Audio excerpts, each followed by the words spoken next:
What's the deal, everybody? Welcome to the office. That's right, I said office because we're not in the studio. Jeremy Deal here, and today we're going to be talking about some computer editing, and in particular, I'm going to be talking about sky swapping in Photoshop. It's a very simple, easy, and quick way to not only make your products look more professional, but you can also potentially upsell this for a higher charge. Now, in this process, I'll give you a nice little work through from Lightroom to Photoshop and back to Lightroom so everything stays organized and ready for your export easily. I know, you see microphone here, there's a microphone back there. I know, lots of microphones, right? We'll be swapping around a lot, and today I just got in this guy. Check it out. It's the Zoom 32-bit float recorder. Now, hopefully this will allow me to reduce the amount of time I spend dealing with audio and audio checks for my real estate agent walkthrough videos.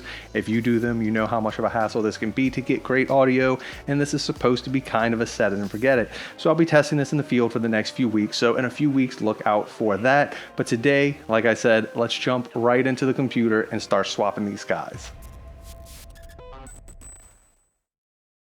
All right, here we are in Lightroom, and this is the photo we're going to be tackling. Not a spectacular house, not a spectacular yard, not a spectacular anything in particular, but I'll show you how I clean this up. And once again, very simply, we're going to take this into Photoshop, replace that sky super easily, bring it right back into Lightroom so you can keep it along with the rest of your folder.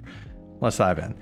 So the very first thing we're going to do is go on over to the Develop tab, and if you've seen my old videos before, you know I have all of this built out over here. So I'm going to go ahead and give it my regular old thing. I had a little spotting on my lens, so I'll go ahead and get rid of these with the clone stamp tool right here in Lightroom real quick. We've given it our general stamp of approval. What we're going to do is we're going to bring it into Photoshop. But the way we're going to bring it into Photoshop is a very easy way that will allow us to bring it right back into Lightroom and keep it right next to all of our other photographs, so we don't have to keep some sort of separate storage going for each one. You're going to right click, edit in, Photoshop 2020. Now here's where if you are editing multiple files as an HDR or bringing multiple ones into a single layer, you could also go to open as layers in Photoshop, but as we're just doing one single file, here we go. Edit in Photoshop, and we'll just wait for this to pop on up. Now, doing this sky replacement is super simple, and the first thing you should know is that Photoshop actually has a few built-in skies. Now, I have a ton of skies in my library that I've collected over time from not only me taking them, but getting them from other people. If you want to find a whole bunch of really good free ones, maybe join your real estate photography Facebook groups. That's where I've gotten a lot of mine also, but let's go ahead and dive right on in. Up here, you want to go on over to the edit tab right here, scroll about halfway down, and you will see sky replacement. It really is this simple. You push this button and everything's gonna come up. Now, this is the sky I actually use the most whenever I'm doing a sky replacement because it gives it kind of a little twilight feel, but look how simple that was. Look how good this looks by the trees right here, the way it kind of faded in everywhere nicely, right? Now over here, you have a few options where you can fade the edge, but I don't really like to mess with this too much. I will mess with the brightness and the temperature sometimes if I want to kind of change the color and mood to match the rest of the photograph. Then press OK, and what this actually does is it builds it out in two different layers that make it very easily and editable for you. So over here you can see all of the layers built out, and the one that's the most important is this one right here. If you come over here and press the layer mask option, it will actually allow you to change the layer mask. And it doesn't matter so much on this photo, but you know what? Let me click over to my Lightroom catalog real quick, and I'll find a photo where you'll really be able to tell where this helps.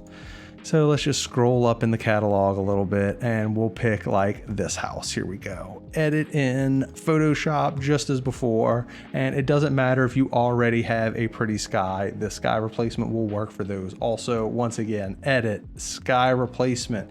It will do all the work for me just as before. Boom. all done. Looks really, really good, right?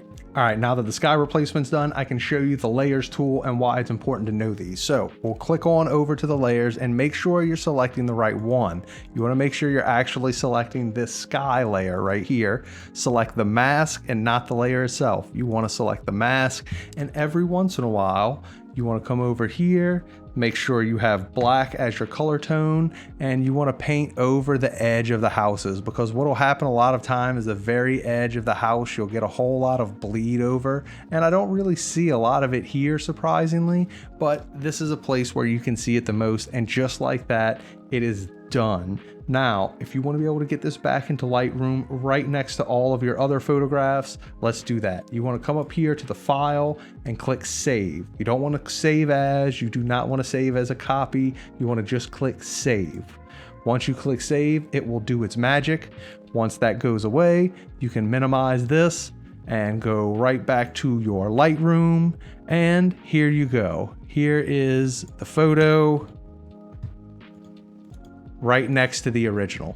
There they both are, right next to each other in the Lightroom catalog. As you can see, it really is that simple, and it's that simple to stay within Lightroom, so that way at the end of the day, when you're ready to export all the images for this house, you don't have to hunt them down from other folders. You bring them straight into one source, which is Lightroom, and do a group export. And if you thought this information was useful, go check out my old video where I teach you how to do window pulls to really enhance the look of those interiors, but it's something you'll have to keep in mind on site. As always, keep rocking and rolling, enjoy what you're doing, make smart business decisions, and swap out some of your skies, whether you think you need them or not.